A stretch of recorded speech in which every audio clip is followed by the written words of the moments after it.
দেশে এ পর্যন্ত গণভোট হয়েছে ৩ বার। এখন চতুর্থ দফা নিয়ে চলছে আলোচনা। আগের ৩ বার সুনির্দিষ্ট একটি বিষয়ে গণভোট হলেও এবার সংবিধান সংশ্লিষ্ট প্রায় অর্ধশত বিষয়ে হবে হানা ভোট। জাতীয় ঐকমত্য কমিশন বলছে, জুলাই সনদ বাস্তবায়নে সংবিধান সংশ্লিষ্ট ৪৮টি বিষয় থাকবে গণভোটের ব্যালটে। এর বিপরীতে মতামত দেবেন নাগরিকরা। একটা হলো ৪৮টা থাকবে একটা প্যাকেজ, ওটার ব্যাপারে হা না হয় না উত্তর, এবং একই সাথে এই ৪৮টার ভিত্তিতে একটা সংবিধান সংশোধন বিল খসড়া ওটাও ব্যালটে থাকবে, এবং জনগণ ওই আরেকটার পরিপূরক। তো জনগণকে হা না হয় না উত্তর দেবে। আমরা বলেছি সরকার সিদ্ধান্ত নেবে, হয় নির্বাচনের দিনে, না হয় যে কোনো সময় নির্বাচনের আগে। সাবেক নির্বাচন কর্মকর্তা মিজানুর রহমান বলছেন, ভোটারদের বিস্তারিত অবহিত না করে সংবিধান সংশোধনে গণভোট করা খুবই চ্যালেঞ্জিং হবে।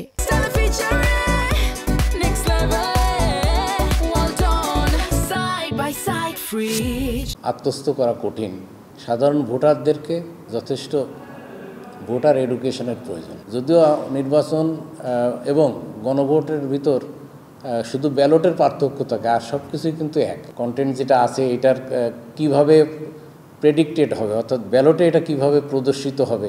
আমাদের দেশে ভোটাররা আসে প্রার্থীর প্রচারণায়। এখানেও চ্যালেঞ্জ হয়ে যাবে ভোটাররা যদি বিষয়বস্তু সম্পর্কে ভালোভাবে অবহিত না হয় এবং তাদেরকে ভোট দেওয়ার পদ্ধতিটাকে যদি সহজীকরণ করা না হয়। রাজনৈতিক বিশ্লেষকরা বলছেন, সরকারের উচিত গণভোট আয়োজনের আগে ঐকমত্য কমিশনের সুপারিশমালা সংবিধান বিশেষজ্ঞদের দিয়ে যাচাই বাছাই করে চূড়ান্ত করা।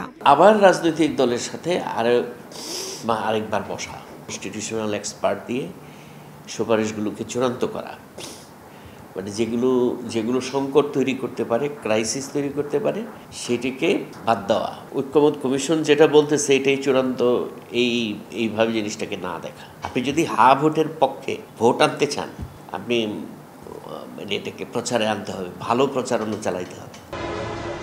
জাতীয় নির্বাচনের দিন নাকি আগে গণভোট হবে, এ নিয়ে রাজনৈতিক দলগুলোর ঐকমত্য না হলে নতুন সংকট তৈরির শঙ্কা দেখছেন বিশ্লেষকরা। কাউসারা চৌধুরী কুমু, সময় সংবাদ, ঢাকা।